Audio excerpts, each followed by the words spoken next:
welcome back to my channel. I'm Huck. Today we are doing my October wrap-up. So in October I read 6 books and overall I had a decent reading month. At the beginning of the month I read a few books that I really liked and then in the second half of the month I was a little more like I think, and also just not reading as quickly.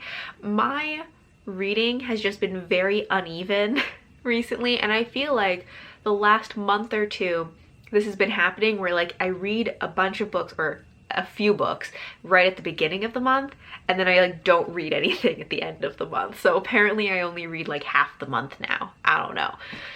But I got 6 books to talk about. Oh, and I forgot I also have 3 DNFs, I think. So let's do the DNFs first. So the 4 books that I DNF'd in October were Dark Matter by Blake Crouch, Thief's Magic by Trudy Canavan, The City of Dreaming Books by Walter Moores, and The Buried Giant by Kazuo Ushiguro. Then let's get into the 6 books that I actually completed. Where am I putting these books? Hold on. Okay, don't fall over.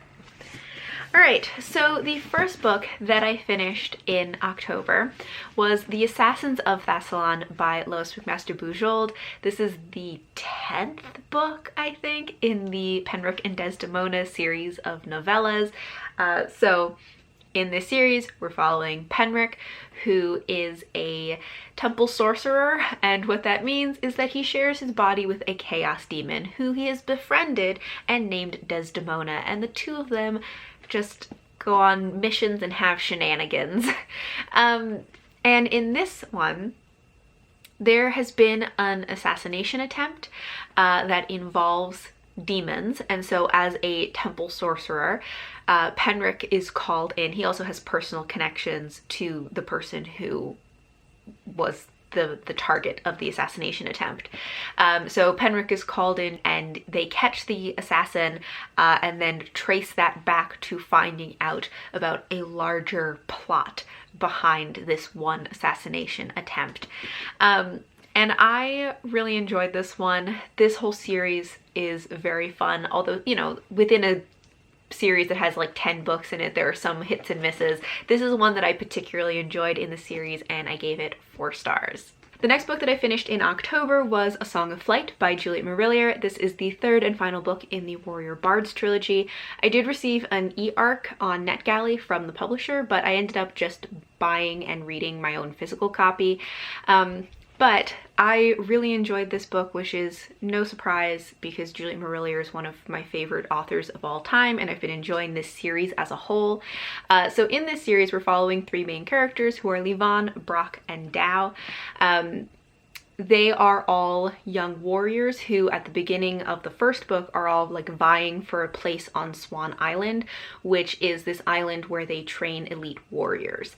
And then over the course of the series, we're following them as they go on various missions. Each book kind of has its own mission as the story that we're following, but there's an overarching plot to the series that is about the mystery of the crow folk, who are these mysterious crow-like beings that are kind of like terrorizing people, and they're trying to figure out like where did the crow folk come from, why are they here, why are they doing what they're doing, all of that. So that's kind of over the course of the whole series. And in this 3rd book, there is a prince who has disappeared. There was an attack and he went missing after the attack, and Livon and Brock's other brother, Galen, was the prince's guard and also a very close friend of the prince, and he was there during the attack and was injured in the attack. And so the Swan Island warriors, including Dao, are called in to help search for the prince and find out who could have taken him, where he could have gone, is it a political plot and kidnapping, all of that. And as they are searching, Dao more and more begins to suspect that the uncanny may be involved, and that the prince may have disappeared into the other world. Meanwhile, while that story is going on, Livon is tasked with training a new arrival to Swan Island, and Brock is off on his own storyline where he's kind of dealing with some conflicting priorities between responsibilities to his family and his desire to understand and help the crow folk. And as I said, I really enjoyed this book. I mean, there are some things as always, I love the world that Juliet Marillier creates. I love her writing. It's always beautiful and atmospheric. I think that this series is maybe a little less densely written, a little less descriptive in comparison to like her Seven Waters series. But it's still just beautifully written, and I think she writes this world and these stories and these characters and relationships with so much care that I just always love them. I think there are a couple things about this one that I could see like wanting to be a little bit different. Like, for one thing, I feel like the plot line of the prince disappearing, I wish that had been a little more fleshed out, because while it's kind of the inciting incident for all of this, it sort of ends up taking a back seat for most of the book, and then at the end sort of becomes relevant again. And I wish that it had had more time and had more attention to that story. I also would have liked just more time with the prince and Galen's characters, because we haven't really met them before, and I liked them and I would have liked to see more about them. But overall, I really enjoyed this. I think it was a good conclusion to the series, and I gave this 4 stars. Oh, and I just filmed a series review for the Warrior Bards trilogy, which I think I'm posting before this wrap up. So if it's already up, I will link it in the description. And also in that, I talk a little bit about do you need to read other books, other series in this world before reading this series? So if you want to know that, go watch that video.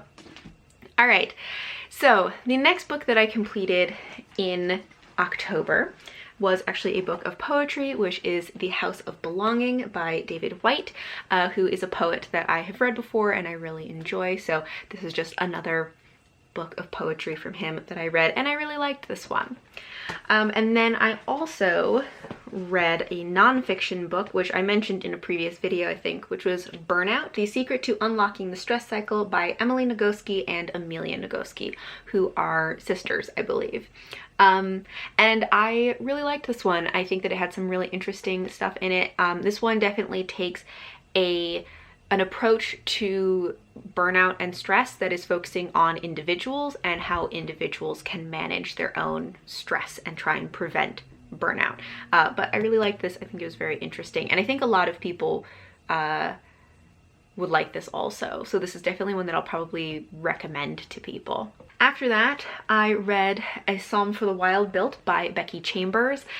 This is a novella that is the first book in her Monk and Robot series, where we are following a monk and a robot. So in this world, centuries ago, robots gained consciousness, and when that happened, they essentially like wandered out into the wilderness, and they had to deal with humanity, that essentially humanity would leave them alone and leave them to their own devices. Then we're following Dex, who is our main character and is a tea monk, who starts out as a garden monk and then kind of has like a quarter life crisis and decides to change their life and become a tea monk, who is this person that travels around and listens to people's problems and gives them tea and comfort. But then as they're doing this, like, they become a really good tea monk, but then they decide like there's still something else missing and they need to strike out even more on their own and go out into the wilderness. So they do that, and in the process they encounter a robot, because there is a robot who has been sent back to kind of check in on humanity and find out like how's humanity doing and what do humans need. And so the monk and the robot end up traveling together for a little while and learning about each other, learning about what each other's, you know, lives and cultures are like, because humans and robots haven't had any contact for the last couple of centuries. And I liked this one. I mean, I think that I liked the main characters. I liked the world a lot. It has this very like soft, optimistic, inclusive view of the future. I think this is considered like hope punk. And it just has this very like soft world that I'm like, I would actually want to live in this world, which for, you know, adult SFF is very rare to actually want to live in the world. But I would love to be like a tea monk or a garden monk or anything in this world. The book also gets like a little bit philosophical. It has some really great themes about purpose and life and, you know, finding your place and who you want to be and what you want to do and all of that. And also I really like that the two main characters really like spend time learning about each other and challenging their assumptions about each other or each other's cultures and values. Anyways, I really liked a lot of the thematic elements of this. I think the only things I didn't love as much were, one, Becky Chambers, her books often have this kind of lack of momentum to them. There's not much of a plot to them.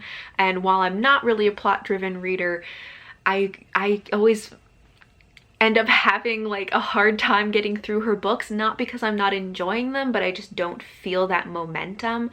I also think that I would have liked for this to be a little bit more atmospheric.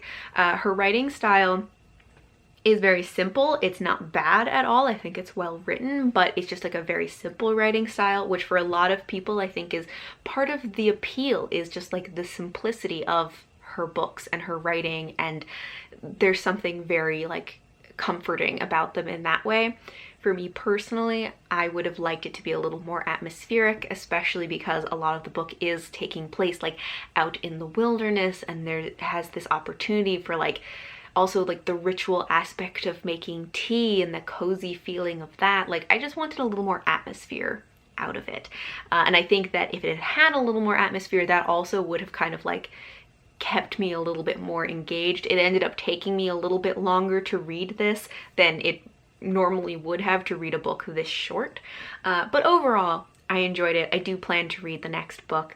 And I gave this 4 stars. And I'm going to have a dedicated review to this. I think that's going to be my next video after this one. And then the final book that I read in October was Forest of Souls by Lori M. Lee. I buddy read this with CARA, and honestly this book is just really forgettable. I'm trying to remember what happened in this. Like I finished this not that long ago, but I cannot for the life of me like explain what happened in this book. Not because it's complicated, but I've just forgotten like everything. I think our main character's name is Saoirse. She has been training to become the Queen's shadow. When she finds out that she has magic, but it is a kind of magic that is like illegal in the country that she lives in, and she is sent to the Spider King for 2 reasons. 1, because she's allowed to have magic there, and 2, because the magic that she has is that she's able to control souls of the dead, which is a power that has not been seen for like centuries or something. And the Spider King lives in the Forest of Souls and kind of keeps all of these like malevolent souls trapped in the forest, but then like things are going wrong for him, and so they're hoping that she will be able to do something. I don't remember what, but do something, use her powers, help them protect people from the souls in the forest, all of that stuff. She finds out that there's some other kind of conspiracy going on. That's not a very good explanation of what happens in this book, but as I said, it's very forgettable. I've forgotten most of what happened. This book was just like so, I don't know, bland, I guess. I don't, wow, the sun is like attacking me right now. Okay, I'm gonna lean back a little more. While we were reading this, Kara and I kept texting about like, there is nothing specific in this book that I dislike. Like I can't point to something and be like, this is bad. There is also nothing in the book that I particularly liked, and I just don't care about anything that happens, any of the characters, any of the plot, like cared about nothing. So it's very hard to review this because like there's nothing to say about it, because I don't dislike anything, but I also don't like anything. I gave it, I think I gave this like a 2.5 stars. I really don't, I just don't know what to feel, because I just felt so much of nothing while I was reading this. I will not be continuing that series. Have you ever had a book that is just like so much of nothing that you just like have no opinion on it? You're like, I didn't hate anything, but I also didn't like anything, and I have zero opinions, and you're just like, you know, I don't know, like I didn't dislike it enough to like feel like I should DNF it, but I also didn't really want to read it. Has that happened to you? Have you encountered a book where you felt that like just so like zero opinions because it was just like, I don't know, there was nothing to have an opinion on? Anyways, that is all for my October wrap up. Thank you all for watching, and until next time, bye.